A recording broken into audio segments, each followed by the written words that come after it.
বাম শাসনে আর এই তৃণমূলের শাসনে কতখানি যে আমাদের ইন্ডাস্ট্রি যেটা আমার শিল্প বাইরে চলে গেছে। বারবার এই যে অভিযোগ করা হচ্ছে, কাঠগড়ায় দাঁড় করানো হচ্ছে আপনাকে যে আপনি এখানকার ভূমিপুত্র নয়। আপনি বলছেন এখানে জমি রয়েছে, আপনাদের পরিবার এখানে জায়গা দিয়েছে, যে স্কুল মাঠে আমরা দাঁড়িয়ে রয়েছে এই মুহূর্তে।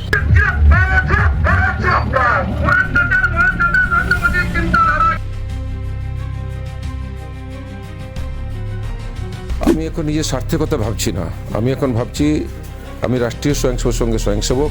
আমি দীর্ঘদিন ধরে সঙ্গে পূর্ণকালীন কার্যকর্তা হিসেবে কাজ করেছি। সেই সময় আমার ইচ্ছা ছিল যে বাকি জীবন আমি সমাজসেবায় অতিবাহিত করব। কোথাও গিয়ে কি ওই ভিটে মাটি ছাড়ার একটা যন্ত্রণা নিজের মধ্যে রয়েছে বলে ফিরে এসেছেন? অবশ্যই, যদি আমি ঘরে থাকতাম, ঘরে আমার আশেপাশে বন্ধুবান্ধবদের নিয়ে যেখানে আমি পড়াশোনা করেছি তাদের সঙ্গে মিলেমিশে থাকতে পারলে ভালোই হতো।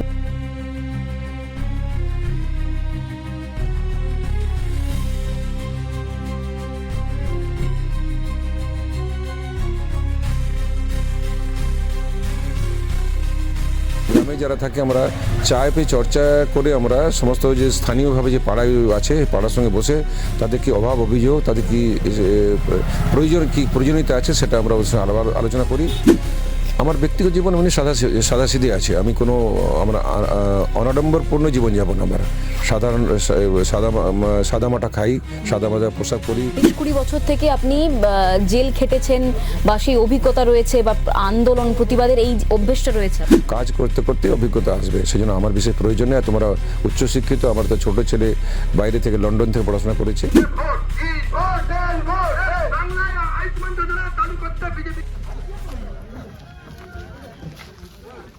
ভোট এলে গ্রামগঞ্জ থেকে শুরু করে বিভিন্ন বিধানসভা হোক, সেটা শহর হোক, সব জায়গায় বিভিন্ন রাজনৈতিক দলের যে প্রার্থী তাদের দেখা মেলে, কিন্তু ভোট চলে গেলে জনগণের এটা অভিযোগ যে তাদেরকে আর পাত্তা পাওয়া যায় না, দেখা যায় না।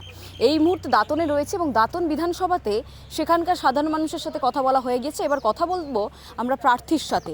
এই মুহূর্তে আমার সাথে যিনি রয়েছেন পদ্মফুলের তরফ থেকে, তিনি ভোটে দাঁড়িয়েছেন, অজিত কুমার জানা এই মুহূর্তে আমার সাথে রয়েছেন। তার একেবারে দাঁতন বিধানসভাতে আমরা রয়েছি, তার বিরুদ্ধে একাধিক অভিযোগ রয়েছে। সেই অভিযোগ যেমন আপনার সামনে তুলে ধরবো অজিতদা, তেমনই কিন্তু আপনি যদি জয়ী হন আপনার কি প্রতিশ্রুতি থাকবে জনগণকে মানে কেন্দ্র করে, বা জনগণকে কি প্রতিশ্রুতি দিয়ে ভোটে আপনি জিততে চাইছেন, সব কিছু আমি জেনে নেব।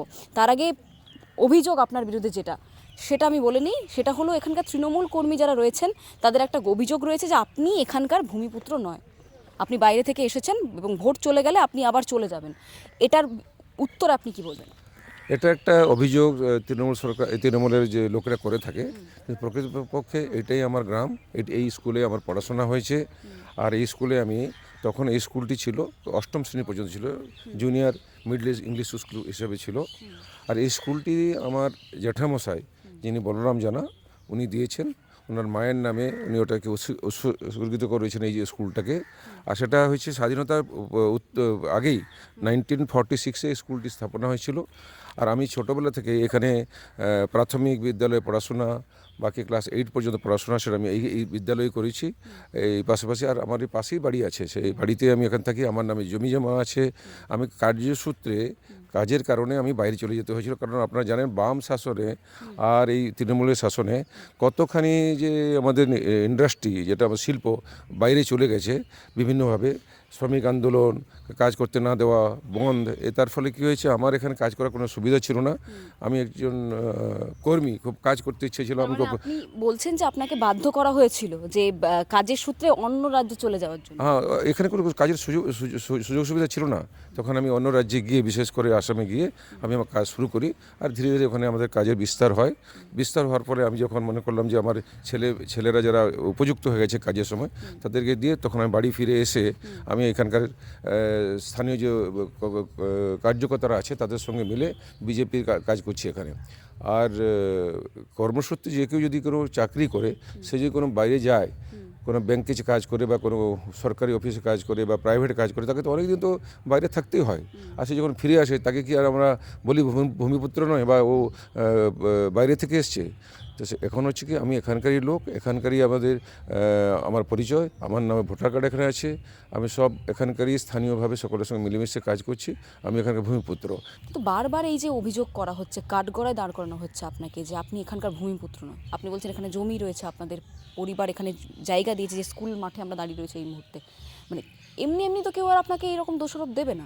আপনি যদি মনে করেন যে আমি এখানকার পড়াশোনা করিনি, তাহলে আসুন আপনাকে দেখাবো যে ঘরগুলোতে আমি পড়াশোনা করেছি, আর সেই জায়গাগুলো আপনাকে দেখাবো। যদিও এখন একটা নতুন বিল্ডিং তৈরি হয়েছে, যে পুরনো বিল্ডিংটা, আসুন পুরনো বিল্ডিং আপনাকে দেখাবো, যেখানে আমি ওখানেই বসে পড়াশোনা করেছি।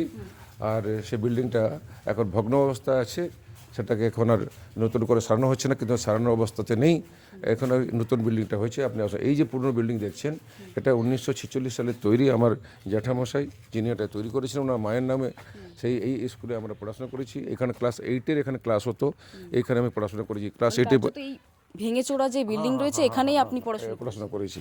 আর যেহেতু এটা এখন ক্লাস 8-এর পরে এখানে আর উচ্চ মাধ্যমিক পরীক্ষায় ছিল না, ক্লাস ছিল না, তখন অন্য জায়গায় গিয়ে আমরা ভর্তি হয়ে মেনকাপুর বলে একটা জায়গা আছে, সেই স্কুল থেকে আমি উচ্চ মাধ্যমিক পরীক্ষায় দিয়েছি।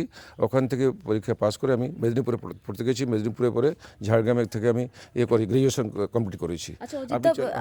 চলুন আপনাকে দেখিয়েছি, আরও ঘরগুলো দেখিয়েছি, আপনি চলুন। হ্যাঁ, এটা তো হলো, আপনার বিরুদ্ধে একটা অভিযোগ ছিল, আপনি সেটা খণ্ডনও করলেন এখানে। কিন্তু এই যে তৃণমূল বলছে যে ভোটের জন্য আপনি পরিযায়ী হিসেবে এখানে এসেছেন, ভোট চলে গেলে আপনি আবার নিজের যে রাজ্য সেখানে ফিরে যাবেন, নিজের রাজ্য না, যেখানে আপনি কর্মসূত্রে থাকেন সেখানে আপনি আবার চলে যাবেন। আপনার কি স্বার্থ রয়েছে? এখানকার সাধারণ যুবকদেরকে যদি শিল্প এনে দেন, আপনার সেখানে নিজের ব্যক্তিগত কি স্বার্থ রয়েছে? আমি এখন নিজের স্বার্থের কথা ভাবছি না, আমি এখন ভাবছি আমি রাষ্ট্রীয় স্বয়ংসেবক সংঘের স্বয়ংসেবক। আমি দীর্ঘদিন ধরে সংঘের পূর্ণকালীন কার্যকর্তা হিসেবে কাজ করেছি। সেই সময় আমার ইচ্ছা ছিল যে বাকি জীবন আমি সমাজসেবায় অতিবাহিত করব, কিন্তু বাড়ি যে কোনো আর্থিক কারণে আমাকে ফিরে আসতে হয়েছিল। সেই আর্থিক কারণে ফিরে আসার পরে আমাকে শিল্প করতে হয়েছে, আমি ব্যবসা শুরু করেছি, ব্যবসা করতে করতে আবার শিল্প স্থাপনা করেছি। এখন আমি চাইছি যে এখানকার যে গ্রামের এই যে গ্রাম থেকে আমি গেছি, আমি আজকে একটি ভালো অবস্থানে পৌঁছে গেছি। এই গ্রামের যুবক যুবতীদের যাতে কিছু করতে পারি, তার জন্য এখানে আমি শিল্প স্থাপনা করব, পরিবেশ বান্ধব শিল্প স্থাপনা করব, কিছু কাজের সুবিধা করব। মাননীয় মোদীজি যেটা বলেছেন যে প্রত্যেক বোনকে উনি লাখপতি বানাবেন, তো তার তো কোনো হাতের কাজের ব্যবস্থা করতে হবে। আমি দেখছি এই গ্রামের আমি যে সময় ছিলাম, আজকে আমার 70 বছর বয়স হয়েছে, কিন্তু এই গ্রামে খালি একটা রাস্তা ছাড়া, ইলেকট্রিক ছাড়া আর কোনো রকম উন্নতি হয়নি। তো যখন উন্নতি হয়নি, তো উন্নতি কবে দেখতে পাবে ছেলেরা যারা আজকে পড়াশোনা করছে, তা তো কোনো দিন আর কাজ পাবে না। সেই জন্য আমি ঠিক করেছি এখানে আমি জিতি বা না জিতি, আমি এখানে শিল্প একটা স্থাপনা করব, যাতে কমসে কম 500 থেকে 600 ছেলে মেয়ে কাজ করতে পারে। আর কাজের সুবিধা করব। যে সমস্ত চাষাবাদ হচ্ছে, সেই বিশেষ করে এইখানকার লোকরা কৃষির উপর নির্ভর, সে কৃষি যাতে উন্নত প্রযুক্তিতে কৃষি ব্যবস্থা হতে পারে, ফলন বাড়তে পারে, তার চেষ্টা করো। আমার সেবা করার মানসিকতা আছে। আর সেটা আপনারা জানেন যে RSS-এ যারা পূর্ণকালীন থাকে, তাদের ঘর বাড়ি ছেড়ে পুরো সময় ওরা সমাজের জন্য দান করে থাকে। আমি সেই আদর্শে দীক্ষিত, সেই জন্য আমি সেবা করার কাজে এখানে এসেছি। আচ্ছা, মানে এই যে আপনি যেটা বললেন যে একটা সময় আপনাকে ভিটে মাটি ছাড়তে হয়েছে, মানে এই মুহূর্তে যেখানে দাঁড়িয়েছি স্কুল ছাড়তে হয়েছে, স্কুলের বারান্দা ছাড়তে হয়েছে, বন্ধুদের সাথে খেলার মাঠ ছাড়তে হয়েছে, কোথাও গিয়ে কি ওই ভিটে মাটি ছাড়ার একটা যন্ত্রণা নিজের মধ্যে রয়েছে বলে ফিরে এসেছেন? অবশ্যই। যদি আমি ঘরে থাকতাম, ঘরে আমার আশেপাশে বন্ধুবান্ধবদের নিয়ে যেখানে আমি পড়াশোনা করেছি, তাদের সঙ্গে মিলেমিশে থাকতে পারলে ভালোই হতো, কিন্তু যেহেতু সে সুযোগ নেই। আজকে আপনি দেখুন না, এখানকার বর্তমান যে অবস্থা, পরিযায়ী শ্রমিকরা তাদের ঘর বাড়ি ছেড়ে তারা অনেক দূরে মাদ্রাজে যাচ্ছে, তার আপনার ব্যাঙ্গালোরে যাচ্ছে, দিল্লি যাচ্ছে, হরিয়ানা যাচ্ছে, গুজরাট যাচ্ছে। তো তাদের কী বলবেন, তারা কি আর কি মানে বহিরাগত নাকি? তারা তো আবার কাজ করে ফিরে আসবে। তো আমি কাজ করতে গেছিলাম, কাজ করে আবার ফিরে এসেছি, এখানে কাজ করছি, সমাজে কাজ করছি। আমার মনে হয় আমাকে বহিরাগত তকমাটা যেটা দিয়েছে সেটা ঠিক নয়, এটা ওদের একটা অপপ্রচার। আমি অপপ্রচারকে খণ্ডন করছি। আচ্ছা, অনেক রাজনৈতিক প্রশ্ন হলো, অভিযোগগুলো তুলে ধরলাম আপনার সামনে। এই মুহূর্তে যে মাঠে দাঁড়িয়ে রয়েছেন, যদি একটুখানি অতীতে ফিরে যান, কি স্মৃতিচারণ করছেন? এখানে যখন আমি পড়াশোনা করতাম, বিশেষ করে আমার ওই সময় আমাদের গণেশ পূজা, সরস্বতী পূজা হতো। সেই সময় যে গণেশ পূজা যে হতো, তাতে বিশেষ করে আমি এই ক্লাসে মনিটর ছিলাম, তখন ওই ক্লাসে ক্লাসে গিয়ে ওই চাঁদা তোলা, তাদের বোঝানো যে পূজা হবে, পূজার একটা যে আনন্দ, সেটা আমি খুব মিস করছি। কারণ কি এখন আর সেই পরিবেশ দেখতে পাই না। পূজা, সরস্বতী পূজা বা গণেশ পূজা, সেটা আমাদের কাছে বিরাট একটা আকর্ষণ ছিল। মানে তার 4-5 দিন আগে থেকে আমরা সব হয়ে উঠলো করে মানে স্কুলে পড়াকালীন পুজো করার একটা হ্যাঁ উদ্যোগ ওই নিতেন। উদ্যোগ নিতাম ওখানে। সেই সময় সেটা ছিল আমার কাছে বেশ একটা ভালো, মানে ওটা আমার স্মৃতিচারণ হচ্ছে। আর বাকি বন্ধুবান্ধব শিক্ষকরা তো ছিলেনই, ওনাদের সঙ্গে মিলেমিশে আমরা কাজ করতাম। এখানে বিশেষ তো তেমন কিছু নেই, যেহেতু গ্রাম বাংলার এটা আছে। কিন্তু ফুটবল খেলা হতো, কারণ ফুটবলে যেসব আপনি খেলেছেন এই মাঠে ফুটবল? ফুটবল খেলেছি, এই মাঠে ফুটবল খেলেছি। যে বন্ধুরা থাকতো ফুটবল খেলতে, তারা আজকে বয়স হয়ে গেছে আর ফুটবল খেলে না, কিন্তু এই বয়সে আমরা ফুটবলও খেলেছি। আর অনেক খেলাধুলার মাধ্যমে আমরা এখানে আনন্দে কাটাতাম ওই সময়গুলো। আচ্ছা, আপনি কিছুক্ষণ আগে বললেন যে আপনি ক্লাসে মনিটর ছিলেন। আচ্ছা, মনিটর থাকা মানে আমরা জানি যে একটা লিডিং ব্যাপার প্রথম থেকেই একটা আপনার ছিল, মানে যে মনিটর ছিলেন মানে সবাইকে নিয়ে চলার একটা প্রবল ক্ষমতা বা সবাইকে নিয়ে চলার মানসিকতা থাকার প্রয়োজন দরকার ছিল। সেটা কি মানে প্রথম থেকেই ছিল যে জনপ্রতিনিধি হবেন বা ভবিষ্যতে গিয়ে এইরকম কোনো সামাজিক কার্যকলাপে আপনি যুক্ত হবেন? বিধায়কের যে টিকিট পেয়েছেন ভারতীয় জনতা পার্টির তরফ থেকে। সেরকম প্রথম থেকে আমি বুঝতে পারিনি, কিন্তু আমার একটু সকলের সঙ্গে মিলেমিশে একটু আনন্দ উৎসাহের সঙ্গে থেকে আর সকলকে নিয়ে চলার একটা মানসিকতা প্রথম থেকেই ছিল আমি। তো সেই জন্য এটা হতে পারে আমাকে মনিটরি করা হয়েছিল ক্লাসে। আর আমি সবাইকে নিয়ে একসঙ্গে নিয়ে যাতে আমরা চলতে পারি, সেই চেষ্টাই করতাম আমি।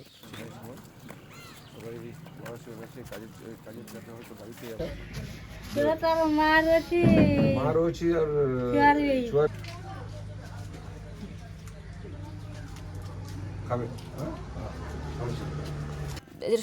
বলতে বলতেই আমাদের চাও রেডি হয়ে গেছে এখানে।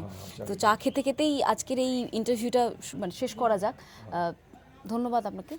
এই যে আপনি চা খাচ্ছেন প্রতিদিন সকালে উঠে, আপনার প্রতিদিনের নিয়মের মধ্যে একটা পড়ে যে একটু পাড়াতে গিয়ে কথা বলি সবার সাথে, পুরনো বন্ধু বান্ধবের সাথে কথা বলি, চা খাই আমি, মানে লাইফস্টাইলের কী কী পরিবর্তন হয়েছে বা এখানে এসে কী কী পরিবর্তন দেখতে পাচ্ছেন? প্রার্থী হওয়ার পর কী কী পরিবর্তন হয়েছে আপনার? না, প্রার্থী হওয়ার পরে কোনো পরিবর্তন নেই। বিশেষ করে আমি চা তো খুব বেশি খাই না, কিন্তু কখনো কখনো বন্ধুবান্ধব মিলে আমরা যখন একসঙ্গে বসি তখন চা খাই, মিটিং হলে চা খাই, কিন্তু চায়ের আমার কোনো অভ্যাস নেই। আর এই গ্রামে যারা থাকে আমরা চায় পেয়ে চর্চা করে আমরা সমস্ত যে স্থানীয়ভাবে যে পাড়ায় আছে, পাড়ার সঙ্গে বসে তাদের কি অভাব অভিযোগ, তাদের কি প্রয়োজনীয়তা আছে, সেটা আমরা আলোচনা করি। আর সেটা আমি অনেক লিখে রেখেছি, দেখেছি আমি যে এখানকার বিশেষ করে মায়েদের যে স্বাস্থ্যের ব্যাপারটা যেটা বললাম, সেটা অভাব আছে, ছেলে মেয়েদের পড়াশোনা ভালো করে হচ্ছে না। আর সবচেয়ে যারা বড় দুঃখের বিষয় আছে, পড়াশোনা করার পরে যুবক যুবতীরা কোনো কাজ পাচ্ছে না, তারপরে ওরা হতাশগ্রস্ত হচ্ছে। সেই জন্য গ্রামে গ্রামে দেখছি মানে মাদকতার জিনিসটা বেড়ে যাচ্ছে। এটাকে আমাদের যদি কন্ট্রোল করতে না পারি, তাহলে আগামী দিনে আমাদের এই যুব সমাজটা কিন্তু অনেক এর ক্ষতি হয়ে যাবে। যুব সমাজ যেটা, সেটা তাদের চারিত্রিক অনেক অধঃপতন ঘটবে। আচ্ছা, আপনি বললেন যে আমি শিল্প নিয়ে আসবেন, ঠিক করে রেখেছেন শিল্প এনে এখানকার যুবকদের যাতে মাটি ছাড়া না হতো সেটা দেখবেন আপনি। তো জায়গা জমি কি দেখে রেখেছেন যদি শিল্প নিয়ে আসতে হয় আপনাকে? তো জায়গা জমি আগে থেকে ঠিক রয়েছে? আমি একটা জায়গা কিনেছি কিছুদিন আগে, এই যেহেতু ভোটের সময় রেজিস্ট্রেশন হতে পারছে না, আমি ওটা রেজিস্ট্রেশন করব। তারপরে আমি একটি, যেরকম বলেছি, এখানে ইটের ব্যবসা খুব চলে, কিন্তু ইটের ব্যবসাতে কী হয়, পলিউশন খুব হয় ওটা। সেই জন্য আমি এখানে ফ্লাইএসের মাধ্যমে সস্তা ইট, সুন্দর, প্লাস্টার করতে হবে না, রং করতে হবে না, কম খরচে যাতে স্থানীয় লোকরা ঘর বাড়ি তৈরি করতে পারে, সেটার জন্য আমি ব্যবস্থা করব, ঠিক করেছি। ফ্লাইএসের একটা ফ্যাক্টরি লাগাবো, ওটা আমি নিশ্চিত করেছি। শিল্পপতি অজিত কুমার জানা, বিজেপি প্রার্থী অজিত কুমার জানা, প্রার্থী তালিকা ঘোষণা হওয়ার পর আপনার ব্যক্তিগত জীবনে কি কি পরিবর্তন এসেছে? আমার ব্যক্তিগত জীবন এমনি সাদাসিধে আছে। আমি কোনো আমরা অনাডম্বরপূর্ণ জীবনযাপন আমার, সাধারণ সাদামাটা খাই, সাদামাটা পোশাক পরি, আর সকলের সঙ্গে মিলেমিশে কাজ করি। তো আমার আর এই জীবনটা যেটা আমাদের রাষ্ট্রীয় স্বয়ংসেবক সংঘ থেকে আমি শিখেছি, যে সকালে ওঠা, ব্যায়াম করা, যোগাসন করা, তারপরে নিজের যে কাজ আছে নিজে কাজ করা। আর সময় পেলে আমি যখন সময় বের করি, যেহেতু এখন আমি বিজেপি প্রার্থী, সেই জন্য সময় বের করে সকলের সঙ্গে দেখা সাক্ষাৎ করছি আর ওনাদের অভাব অভিযোগ শুনছি। আচ্ছা, আপনি 22 দিন বোধহয় জেলও খেটেছেন, ইমার্জেন্সি টাইম। 22 দিন নয়, 112 দিন, মোটামুটি 2.5 মাস, পৌনে 3 মাস আমি জেল কেটেছি। সেটা ছিল 1975, যখন আমি কলেজে পড়াশোনা করি। সেই সময় ইন্দিরা গান্ধীর উপরে একটি মামলা হয়েছিল, সেই মামলাতে ইন্দিরা গান্ধী হেরে গেছিলেন। কিন্তু হেরে যাওয়ার পরে তিনি ওই গদি ছাড়েননি, উনি রাতারাতি ইমার্জেন্সি ঘোষণা করে ওনার ওই গদিটাকে কায়েম করেছিলেন। তো সেটা আমরা জনসংঘর্ষ সমিতির নাম দিয়ে সারা ভারতবর্ষে আমরা ওই ইমার্জেন্সি বিরোধিতা করেছিলাম। আর সেই হিসাবে ওই সময় আমি কারাবরণ করেছিলাম। তখন আমি ফার্স্ট ইয়ারের স্টুডেন্ট। কত বয়স কত ছিল? তখন আমার 19-20 বছর বয়স হবে। মানে 19-20 বছর থেকে আপনি জেল খেটেছেন বা সেই অভিজ্ঞতা রয়েছে বা আন্দোলন প্রতিবাদের এই অভ্যেসটা রয়েছে আপনার? হ্যাঁ, সেটা রয়েছে। আমরা প্রতিবার আমাদের যে যখনই কোনো না কোনো দেশের জন্য বা সমাজে কিছু অন্যায় কাজ হয়েছে সেটা আমরা প্রতিবাদ হিসেবে আমরা ওটাকে আন্দোলন করেছি। আর সেই আন্দোলনটাতে আমরা সবসময় সফল হয়েছি। আপনারা দেখেছেন 77 সালে যে আন্দোলনের ফলে ইন্দিরা গান্ধীকে গদি ছাড়তে হয়েছিল। আর ওখানে ভারতীয় জনতা পার্টি নামে একটি রাজনৈতিক দল গঠন হয়েছিল, তারা সত্তা এসেছিল। তাতে আমাদের সঙ্ঘের যারা স্বয়ংসেবক ছিলেন, অটল বিহারী বাজপেয়ী, LK আডবাণী, মুরলী মনোহর যোশী, ওনারা সেই সরকারের সহভাগী ছিলেন। আচ্ছা অজিতবাবু, আপনি তো আপৎকালীন পরিস্থিতি বা মানে ইমার্জেন্সি পিরিয়ডটা দেখে এসছেন, তো সেই সময় আর এখনকার পশ্চিমবঙ্গের যে সরকার রয়েছে, মমতা বন্দ্যোপাধ্যায়ের সরকার, দুটোর মধ্যে কি কি মিল খুঁজে পাচ্ছেন আপনি? ইমার্জেন্সিতে যে জোরাজুরি ছিল, যে ধরপাকড় ছিল বা যা কিছু অন্যায় ছিল, তার থেকে অনেক অনেক বেশি এখন সমস্যা হয়েছে পশ্চিমবঙ্গে। পশ্চিমবঙ্গের কোনো আইনের কোনো শৃঙ্খলা নেই, আইন ব্যবস্থা ভেঙে পড়েছে। সমস্ত থানাগুলোতে কোনো পাওয়া যায় না, বিচার পাওয়া যায় না, সুবিচার পাওয়া যায় না। যেহেতু আমরা ভারতীয় জনতা পার্টি করি, আমাদের কোনো কেস নেওয়া হয় না। উল্টে তৃণমূলকে বলা হয়, কোনো কেস নিয়ে গেলে বলা হয় তৃণমূলের যে স্থানীয় নেতা ওর সঙ্গে যোগাযোগ করুন। তো থানা এটা কেন বলবে? থানা তো আমরা দেখছি থানা একটা পার্টির ক্যাডার হিসেবে কাজ করছে ওখানে। তা এটাকেও কি ইমার্জেন্সি টাইম বলতে পারেন পশ্চিমবাংলার? হ্যাঁ, এখন ইমার্জেন্সি থেকে আরও বেশি মানে খারাপ অবস্থা এখন পশ্চিমবঙ্গে আছে। কোনো আইনের শৃঙ্খলা নেই এখানে, আইনের কোনো ব্যবস্থা নেই এখানে। অনেক রাজনৈতিক প্রশ্ন হলো, অভিযোগগুলো তুলে ধরলাম। এবার একদম শেষ করার আগে বেশ কিছু প্রশ্ন আমার। সকাল থেকে দিনটা কিভাবে শুরু করেন? মানে ডায়েট চার্টে কি কি রাখেন? 70 ক্রস করেছেন আপনি, বয়স হয়েছে, তারপরেও দেখতে পাচ্ছি রোদে সস্ত্রীক মানে স্ত্রীকে সাথে নিয়ে প্রচারে বেরিয়েছেন। সকাল থেকে ডায়েট চার্টে কি কি থাকে আপনার? আমি প্রথমে তো সকালে 5:30 থেকে 6টার মধ্যে উঠে পড়ে প্রথমে আমার স্নান টান করার পরে আমি ব্যায়াম করি, যোগাসন করি, প্রাণায়াম করি। তারপরে সামান্য কিছু খুব হালকা আহার, যেটা চিড়ের পোলাও হোক বা দলিয়া হোক বা কিছু মুড়ি, এটা খেয়ে আমরা প্রচারে বেরিয়ে যাই। তারপরে ঘুরতে ঘুরতে যখন রাত্রিবেলা আসি তখন 1টি কি 2টি রুটি খেয়ে আর আমি সেদিনের দিনটি শেষ হয় আমার। আর প্রতিদিন আমি ভগবানের মন্দিরে গিয়ে ভগবানের কাছে প্রার্থনা করি যেন এই সকলকে যিনি উনি অভয়দান করেন। আর বিশেষ করে পশ্চিমবঙ্গে যেন একটা গণতান্ত্রিক সরকার গঠিত হোক, পশ্চিমবঙ্গবাসীরা যাতে শান্তিতে থাকতে পারে।